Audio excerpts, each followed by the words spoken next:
और GK competition academy की online classes में आप सभी का हार्दिक स्वागत है।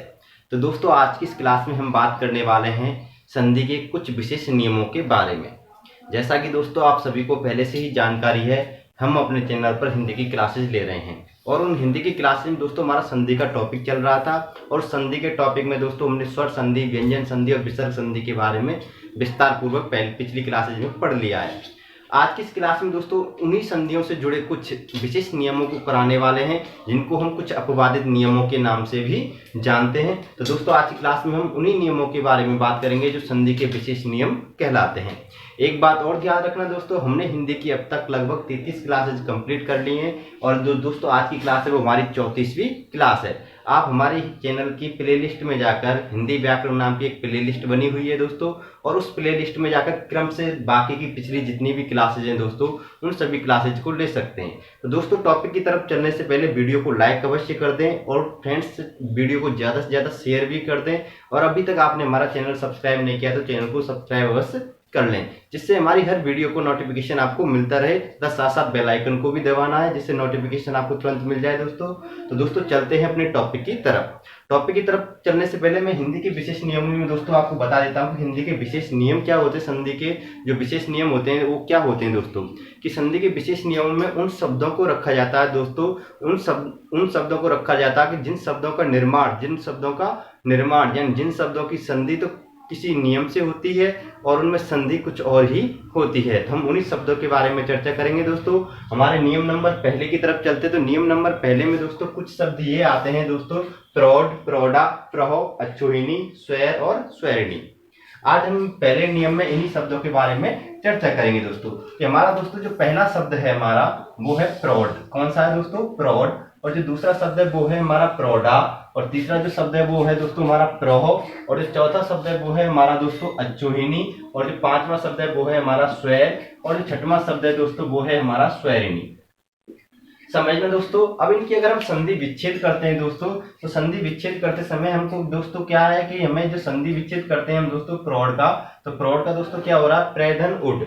और प्रौढ़ा का जो संधि विच्छेद है वो क्या है दोस्तों? प्रेधन उठा। और प्रहो का जो संधि विच्छेद है दोस्तों वो क्या है? प्रेधन उहु। और अक्षोहिणी का जो संधि विच्छेद है वो क्या है दोस्तों? अच्छधन उहिनी। अच्छधन उहिनी। और स्वैर का जो संधि विच्छेद है दोस्तों वो है स्वैधन इर। और स्वैरिणी का जो संधि विच्छेद है दोस्तों वो है स्वैधन इरिनी।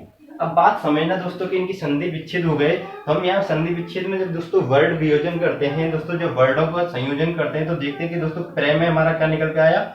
आ। और ऊ से क्या ले लिया हमने? ऊ। जब आ और ऊ को दोनों को जोड़ते हैं तो दोस्तों क्या बनता है? हमारा ओ बनता है। क्या बनता है? ओ। इधर आ और ऊ को अगर हम जोड़ेंगे दोस्तों तो क्या बनेगा? हमारा ओ बनेगा। इधर आ और ऊ को जोड़ते हैं हमारा दोस्तों तो क्या बनता है? ओ बनता है। लेकिन हमारे यहाँ पे एक बात और ध्यान रखनी है, इधर क्या आ रहा है दोस्तों? इधर हमारा औ आ रहा है। क्या आ रहा है? औ आ रहा है। वो भी चीज मैं आपको बताऊंगा दोस्तों। इधर हम इनको जोड़ते हैं दोस्तों तो क्या बनता है? हमारा ओ बनता है। अगर आ और ई को जोड़ते हैं दोस्तों तो हमारा क्या बनता है? ए बनता है। और इधर आ और ई को जोड़ते हैं तो क्या बनता है दोस्तों? ए बनता है। यानी कुल मिला के कह सकते हैं कि अगर इनको संधि करें, इन शब्दों की प्रेधन उड की संधि करें तो दोस्तों यहाँ पे प्रौढ़ ना होकर प्रौढ़ होना चाहिए। क्या होना चाहिए दोस्तों? यहाँ पर प्रौढ़ होना चाहिए। लेकिन ये क्या होता है दोस्तों? गलत होता है। यहाँ पे प्रौढ़ा ना होकर यहाँ पे क्या होना चाहिए था दोस्तों? प्रौढ़ा होना चाहिए था। यहाँ प्रहो ना होकर यहाँ पे क्या होना चाहिए था? प्रहो होना चाहिए था। लेकिन इस क्या मानते हैं हम? गलत मानते हैं। क्या मानते हैं? गलत मानते हैं। तो ये शब्द क्या है दोस्तों? इन शब्दों में क्या होता है? इन शब्दों का संधि विच्छेद। अगर हम इसका नियम लिखेंगे, इसका जो अपवाद होता है दोस्तों, वो अपवादित जो नियम होता है दोस्तों इन शब्दों का, वो ये होता है अपवाद में कि इनका संधि विच्छेद तो गुण संधि की तरह होता है। यानी इन सभी शब्दों का संधि विच्छेद तो गुण संधि के अनुसार होगा, लेकिन विकार स्वरूप यानी इनकी जो संधि स्वरूप होगा वो वृद्धि संधि का माना जाता है। हम कह सकते हैं दोस्तों कि इन सभी शब्दों का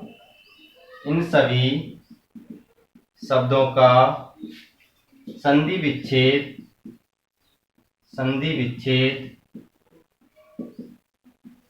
गुण संधि के अनुसार होता है। गुण संधि के अनुसार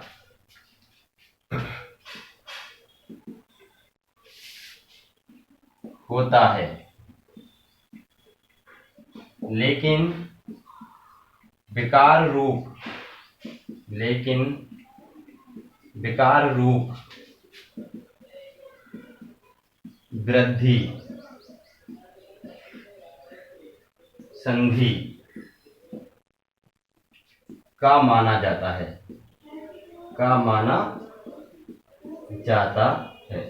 वैसे तो दोस्तों इन शब्दों को हम किस में रखते हैं, अपवाद में रखते हैं। किस में रखते हैं दोस्तों, अपवाद में रखते हैं। लेकिन अगर इनकी संधि विच्छेद करेंगे दोस्तों तो संधि विच्छेद हमें गुण संधि के अनुसार इनका होता है, और अगर इनका विकार स्वरूप माने दोस्तों तो वृद्धि संधि के अनुसार होता है। अगर आपसे इन क्वेश्चनों में इन शब्दों में पूछ लिया कि संधि कौन सी है, तो दोस्तों इन सभी शब्दों में वृद्धि संधि मानी जाती है। अब देखिए दोस्तों, मैं यहाँ पे आपको कुछ शब्दों के बारे में बता देता हूँ कि जैसे हमारा एक शब्द है दोस्तों अक्षोहिणी, यानी हम कह सकते हैं यहाँ पे उड़ आ रहा है। क्या आ रहा है दोस्तों, उड़।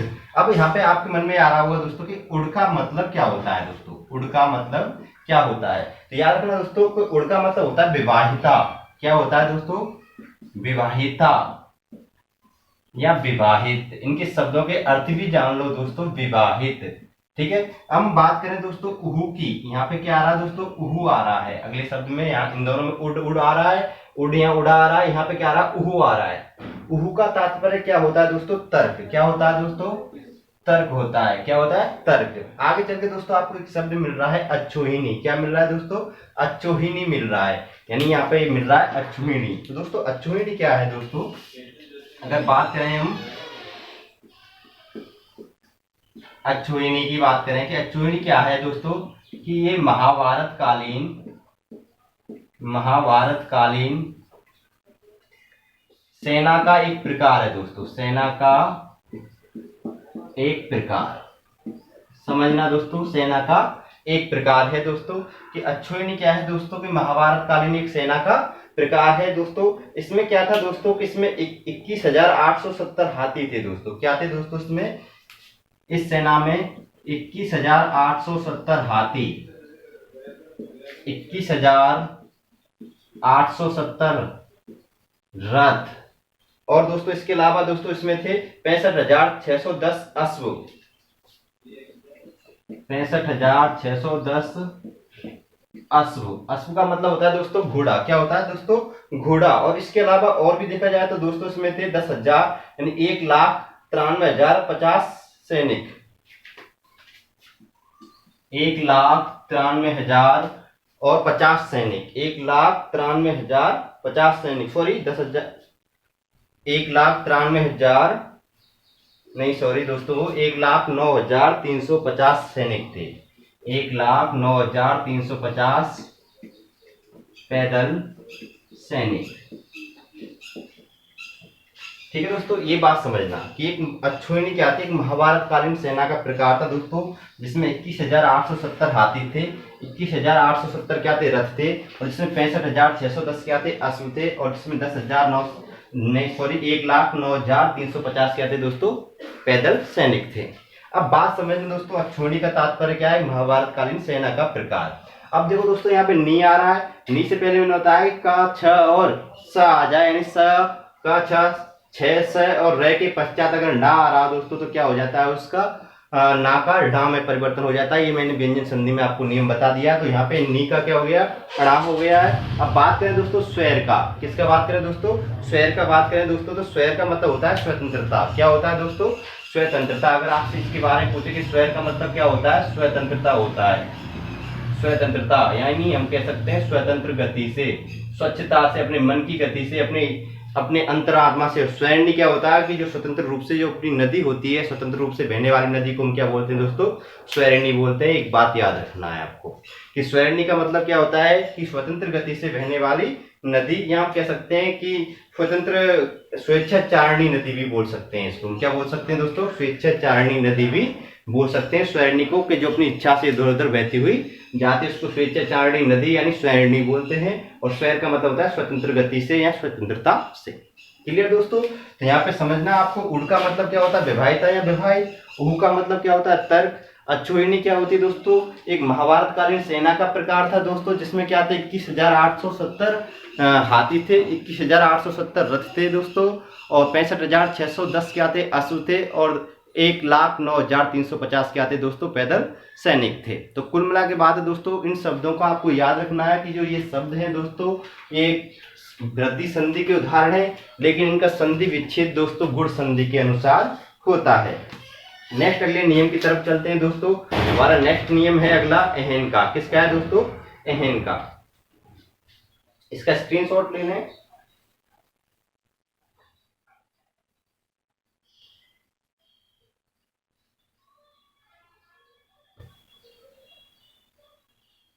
फिर मैं नेक्स्ट टॉपिक की तरफ चलता हूं दोस्तों।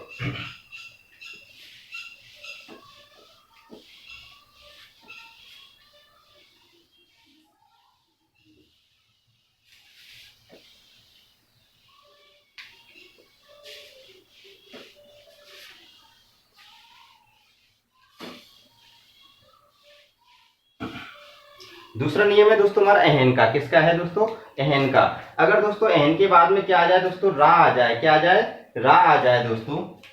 अगर हम दूसरे नियम की बात करें दोस्तों, दूसरा शब्द है हमारा अहन से संबंधित। एक अहन शब्द है दोस्तों, अगर इसके बाद में दोस्तों रा आ जाए तो इस अहन के स्थान पे दोस्तों क्या हो जाएगा, अहो हो जाएगा। क्या हो जाएगा दोस्तों, अहो हो जाएगा।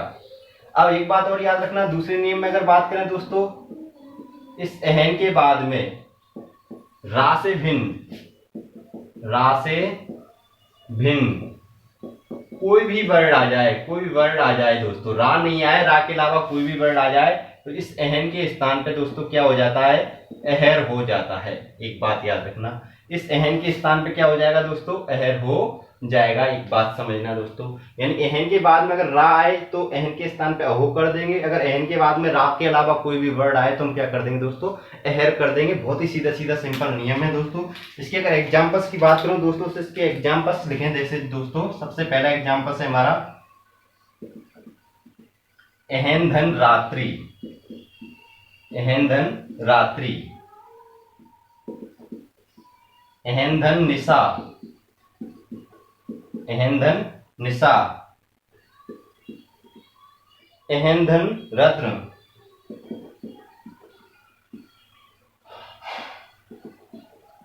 अहन धन रूप। और भी लिख ले दोस्तों, इसके एग्जाम्पल है अहन धन पति,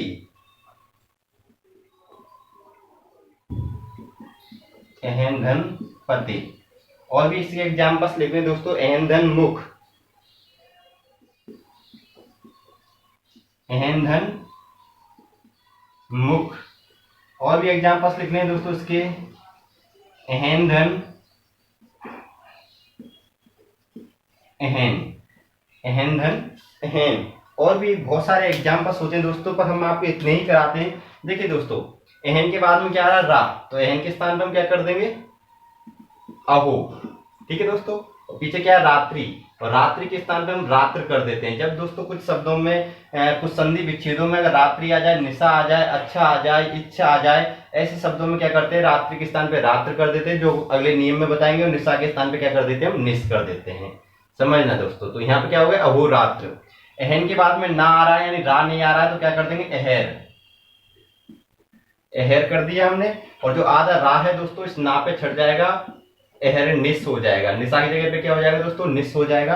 इधर अहन रत्न है दोस्तों, तो यहाँ पे क्या हो जाएगा, अहो रत्न, क्योंकि रा आ रहा है दोस्तों। यहाँ पे अहन के बाद में रा आ रहा है और इसके बाद में रा आ रहा है दोस्तों, तो यहाँ पे क्या हो जाएगा, इसका अहोरूप। क्या हो जाएगा दोस्तों, अहोरूप। यहाँ अहन के बाद में पा आ रहा है, तो यहाँ पे क्या हो जाएगा, अहरपति,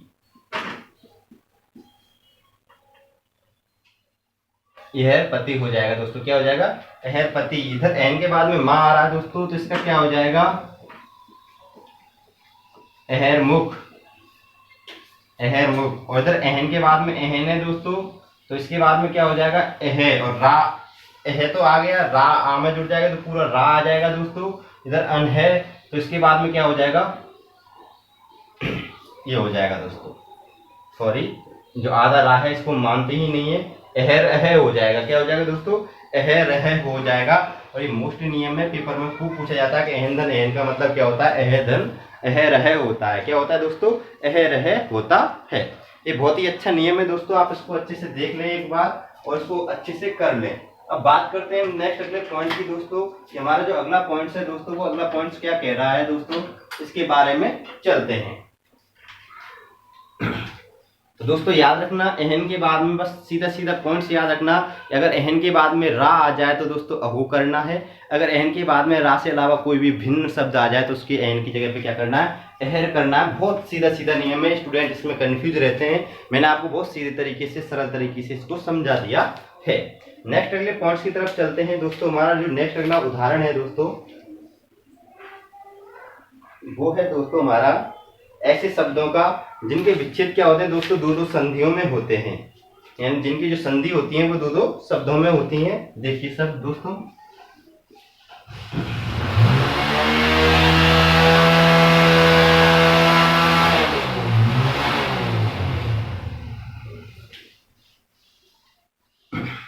देखिए दोस्तों नंबर थर्ड पे दोस्तों ऐसे शब्द आते हैं जिनके हम विच्छेद करते हैं दोस्तों, जिसका विच्छेद तो एक होता है लेकिन संधि स्वरूप कितने बनते हैं, दो बनते हैं। जैसे हम यहाँ पे दोस्तों आपने देखा हुआ एक शब्द, आपको ये कहीं पे तो अधरोष्ट लिखा मिल जाता है और कहीं पे आपको दोस्तों ये शब्द क्या मिल जाता है, अधरोष्ट लिखा मिल जाता है।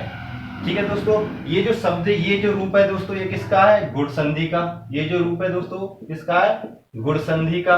और ये जो रूप है दोस्तों ये किसका है, वृद्धि संधि का। ये किसका रूप है दोस्तों, वृद्धि संधि का। अब बात करें दोस्तों तो एक शब्द तो हमारा ये हो गया। बात करें दूसरे शब्द की, इसी प्रकार के जो और भी शब्द हैं दोस्तों, जैसे हम लिख देते हैं यहाँ पे बिंबोष्ट। क्या लिख देते हैं दोस्तों, बिंबोष्ट लिख देते हैं, बिंबोष्ट। और एक शब्द इसका ये भी बनता है दोस्तों, बिंबोष्ठ। ठीक है दोस्तों, एक शब्द ये तो किसका हो गया रूप, गुण का, और ये किसका रूप हो गया दोस्तों, वृद्धि का। ठीक है दोस्तों, इसके अलावा और भी लिख देते हैं हम यहाँ पे दंत्योष्ठ। ठीक है दोस्तों, और भी लिख देते हैं दंत्योष्ठ। ये किसका रूप हो गया दोस्तों, गुण का, गुण का। और ये किसका रूप हो गया, वृद्धि का। जो ऐसे जो शब्द होते हैं दोस्तों, बिंबोष्ट, अधरोष्ट, ठीक है दोस्तों, बिंबोष्ट, अधरोष्ट, दंथोष्ट, निम्नोष्ट, कंठोष्ट, जो ऐसे जितने भी शब्द होते हैं दोस्तों, उनको हम गुण के रूप में भी लिखें चाहे वृद्धि के रूप में लिखें, उनका हमेशा संधि विच्छेद दोस्तों गुण संधि के अकॉर्डिंग होगा। जैसे हम इसका अगर संधि विच्छेद करें इन दोनों वर्णों का संधि विच्छेद हमेशा अधरधन ओष्ठ ही होगा। क्या होगा दोस्तों, अधरधन ओष्ठ होगा। इन दोनों शब्दों की अगर हम दोस्तों संधि विच्छेद करें तो इनका जो संधि विच्छेद होगा दोस्तों, वो बिंब धन ओष्ठ ही होगा, बिंब धन ओष्ठ ही होगा। अगर इन दोनों शब्दों की हम संधि विच्छेद करें दोस्तों तो इनका संधि विच्छेद क्या होगा दोस्तों,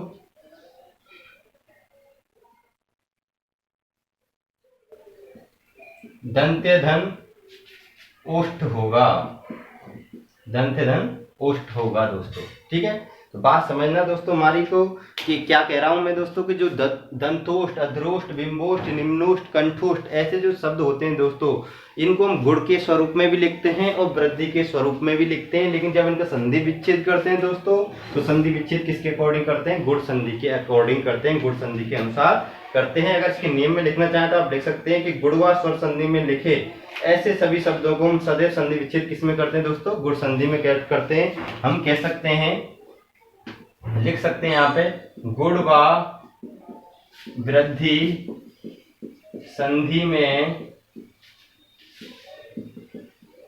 लिखे ऐसे सभी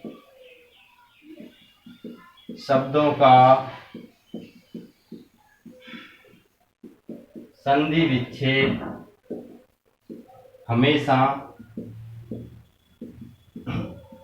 गुण संधि में करते हैं, गुण संधि में करते हैं दोस्तों। इसको याद रखना, वैसे इतना इंपॉर्टेंस नहीं है दोस्तों, लेकिन इससे जो पूर्व के मैंने दो नियम कराए दोस्तों, एहन के और किसके, अच्छोइनी प्रोड़ा प्रोह वाले, वो दोनों नियम बहुत ही अच्छे इंपॉर्टेंट थे। अब मैं थर्ड नियम कराने जा रहा हूं दोस्तों, जो वो भी आपके लिए फोर्थ नियम, वो बहुत ही अच्छा है, उसको भी आप अच्छे से समझ लेना दोस्तों।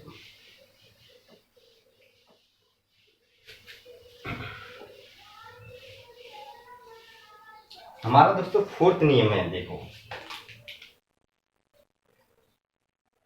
फोर्थ नियम देखिए दोस्तों, फोर्थ नियम में दोस्तों हम ऐसे शब्दों को रखते हैं जिनके अंत में दोस्तों, जिनके अंत में क्या आ रहा हो दोस्तों, निशा आ रहा हो। क्या आ रहा हो दोस्तों, निशा आ रहा हो, रात्रि आ रहा हो, अच्छा आ रहा हो, इच्छा आ रहा हो दोस्तों, अच्छी आ रहा हो। ठीक है दोस्तों, तो हम इस नियम में ऐसे शब्दों को रखते हैं, लिख लें आप कि यदि यदि पद के अंत में अक्ष, यदि पद के अंत में अक्ष या रात्र या निश या इच्छ या अच्छ अक्ष आ रहा हो, तो यदि किसी पद के अंत में, हम कह सकते हैं यहाँ पे, यदि किसी पद के अंत में अक्ष, रात्र, निश, इच्छ, अच्छ हो तो संधि विच्छेद करते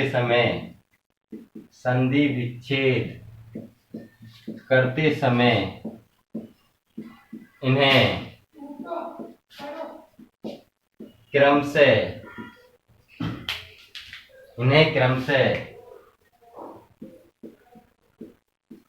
अक्षी,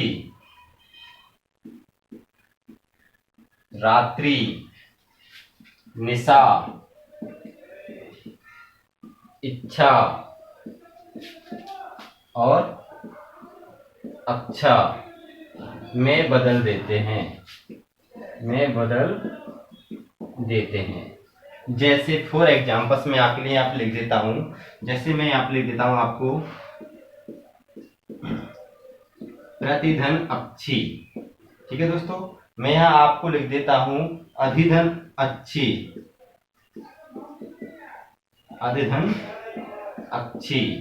मैं आपको यहाँ पे लिख देता हूं एहन धन रात्रि, मैं आपको यहाँ पे लिख देता हूं दोस्तों एहन धन निश, मैं आपको यहाँ पे लिख देता हूं दोस्तों यथाधन इच्छा,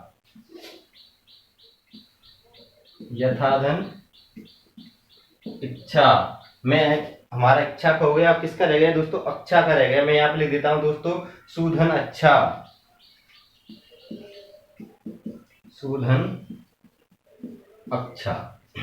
ठीक है दोस्तों, तो मैंने सभी के एक एक एग्जाम्पल्स लिख दिए आपको। अब देखो दोस्तों, ये हमारा किसका उदाहरण है, प्रतिधन अक्षी, तो दोस्तों प्रत्यक्ष हो जाएगा। यहाँ पे ई के बाद में क्या आ रहा है दोस्तों, तो ई और आ जब मेल करते तो क्या बन जाते हैं दोस्तों, या बन जाते हैं, तो ये प्रत्यक्ष हो जाएगा। यण संधि का उदाहरण है दोस्तों, किसका उदाहरण है दोस्तों, ये यण संधि का उदाहरण है। ये भी हमारा किसका उदाहरण है दोस्तों, यण संधि का उदाहरण है। अध्यक्ष हो जाएगा, क्या हो जाएगा दोस्तों, इसका अध्यक्ष, यानी अक्षी के स्थान पर क्या हो जाएगा दोस्तों, अक्ष हो जाएगा। अक्षी के स्थान पे क्या हो जाएगा दोस्तों, अक्ष। तो ये हमारा व्यंजन संधि के उदाहरण है दोनों, अहन के नियम है दोस्तों। इनका दोस्तों क्या हो जाएगा, अहोरात्र, मैंने अभी समझाया है, इसका क्या हो जाएगा अहोरात्र, यानी रात्रि के स्थान पे क्या कर देंगे रात, और इसका अहन, सॉरी यहाँ पे निशा है, इस अहन धन निशा का क्या हो जाएगा, अहरनिश हो जाएगा।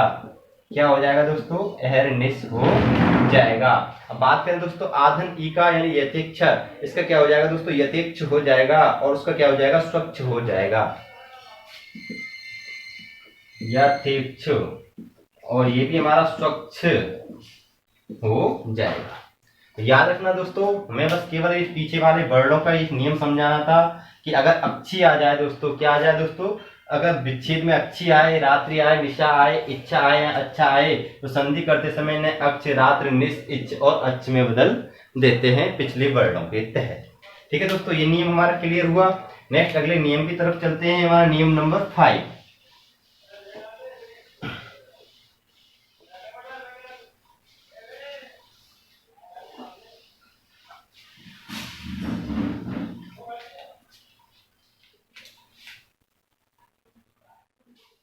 नियम नंबर 5 में दोस्तों हम दो शब्दों को लेते हैं। एक शब्द है दोस्तों हमारा गवाक्ष, ठीक है दोस्तों, एक शब्द है हमारा गवाक्ष, और एक शब्द है हमारा गवेंद्र। क्या है दोस्तों, गवेंद्र। ये दोनों शब्द हैं दोस्तों, इन दोनों शब्दों में क्या होता है दोस्तों कि दो दो संधियां हैं इनमें। क्या कितनी संधियां हैं दोस्तों? दो दो संधियां हैं। कौन कौन सी दोस्तों? हम यहाँ पे लिख देते हैं गवधन अक्षी। एक विच्छेद तो इसका ये होता है गवधन अक्षी, ठीक है दोस्तों। और एक विच्छेद होता है इसका गोधन अक्षी। क्या होता है दोस्तों? गोधन अक्षी। समझना दोस्तों, गवधन अक्षी है दोस्तों जो नियम है, ये आ और आ मिलकर क्या हो जाएगा दोस्तों? गवाक्ष हो जाएगा। यहाँ पे क्या हो जाएगा दोस्तों? गवाक्ष हो जाएगा, यानी ये शब्द बन जाएगा। और ये किसका उदाहरण बन जाएगा दोस्तों? दीर्घ संधि का, ठीक है दोस्तों। और एक ओ धन आ अगर मिलाएंगे दोस्तों तो अयादि संधि, यानी अब जुड़ जाएगा। ओ और आ की जगह पे क्या हो जाएगा? अब हो जाएगा। और जो इससे शब्द बनेगा दोस्तों वो क्या बनेगा? गवक्ष बनेगा। लेकिन हम उस शब्द के स्थान पे यहाँ पे क्या लिखते हैं दोस्तों? गवाक्ष ही लिखते हैं। क्या लिखते हैं? गवाक्ष ही लिखते हैं संधि में। एक बात समझना दोस्तों, ये इसलिए अपवादित नियम है दोस्तों, यानी गोधन अक्षी से गवक्ष बन रहा है, लेकिन हम यहाँ पे लिखते क्या है दोस्तों? गवाक्ष ही लिखते हैं, ठीक है दोस्तों। अब बात करें दोस्तों गवधन इंद्र की, तो उसके भी दोस्तों दो वर्ण है, गवधन इंद्र, और इसके भी एक और बन रहा है दोस्तों गोधन इंद्र। देखो गवधन इंद्र से तो दोस्तों गवेंद्र बन रहा है कि वो गुण संधि का उदाहरण है। ये किसका उदाहरण है दोस्तों? गुण संधि का। और ये अयादि संधि का भी इसमें नियम लग रहा है दोस्तों। गोधन इंद्र से क्या हो रहा है? अयादि संधि हो रहा है दोस्तों। आप ओ के बाद में क्या आ रहा है? ई आ रहा है दोस्तों। तो गो के बाद आ के बाद में ई आ रहा था दोस्तों, क्या बनेगा? गविंद्र अब हो जाएगा। यहाँ पे ओ और ई की जगह क्या हो जाएगा दोस्तों? अब हो जाएगा। तो यहाँ पे अयादि संधि का नियम भी लग रहा है, तो इससे क्या बन रहा है? यहाँ पे गविंद्र बन रहा है। क्या बन रहा है दोस्तों? ये गविंद्र बन रहा है, लेकिन हम इसको क्या मानते हैं? यहाँ पे गविंद्र ही मानते हैं नियम के अकॉर्डिंग, सही। तो इसलिए इनको अपवाद में रखते हैं कि यहाँ पे गोधन इंद्र को क्या मानते हैं दोस्तों? गविंद्र माना जाता है संधि में, और इधर गवधन इंद्र को भी क्या माना जाता है? गविंद्र माना जाता है। तो याद रखना कि इन दोनों शब्दों में क्या है? दो दो संधियां हैं। क्या है दोस्तों? दो दो संधियां हैं। हम लिख सकते हैं कि इन दोनों संधियों में, इन दोनों शब्दों में दो संधियां व दो संधि विच्छेद हैं। दो संधि विच्छेद हैं। नियम क्लियर दोस्तों। अब बात करते हैं नेक्स्ट अगले नियम की दोस्तों।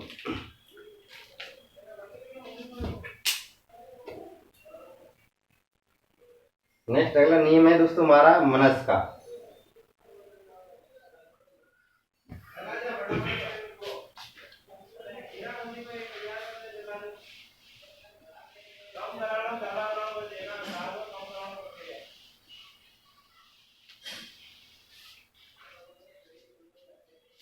देखिए दोस्तों, अगर मनस के बाद में दोस्तों ईस, ईसा और ईसी आ जाए, क्या आ जाए दोस्तों? ईस, ईसा और ईसी आ जाए। अगर हम बात करें दोस्तों, अगला जो नियम है हमारा, अगला नियम है मनस शब्द है दोस्तों। इस शब्द के बाद में दोस्तों क्या आ जाए? ईस आ जाए, या ईसा आ जाए, या ईसी आ जाए। तो दोस्तों क्या होगा? इस मनस के स्थान पे दोस्तों क्या होगा कि इस मनस के अस का लोप हो जाएगा। क्या हो जाएगा दोस्तों? अस का लोप हो जाएगा। और अस का जब लोप हो जाएगा तो यहाँ पे अस का लोप होने के बाद में यहाँ पे केवल क्या बच जाएगा दोस्तों? मने बच जाएगा। यानी हम कुल मिला के कह सकते हैं दोस्तों, जब मनस शब्द के बाद में ईस, ईसा, ईसी आ जाए तो मनस के स्थान पर हम क्या कर देंगे? मने कर देंगे।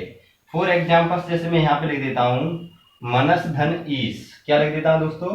मनस धन ईस। मैं यहाँ पे लिख देता हूँ मनस धन ईसा, ठीक है दोस्तों। मैं यहाँ पे लिख देता हूँ मनस धन ईसी।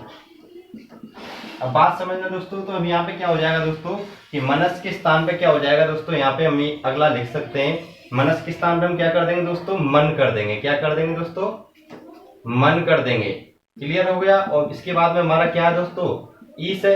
अब जब आ में ई जुड़ जाएगा, बड़ी ई जुड़ जाएगा, तो यहाँ पे क्या हो जाएगा? मनी, और पीछे हमारा क्या है? सा। इसी प्रकार ये सभी शब्द बन जाएंगे हमारा मनीष बन जाएगा, इससे बन जाएगा हमारा मनीषा, और इससे बन जाएगा हमारा मनीषी।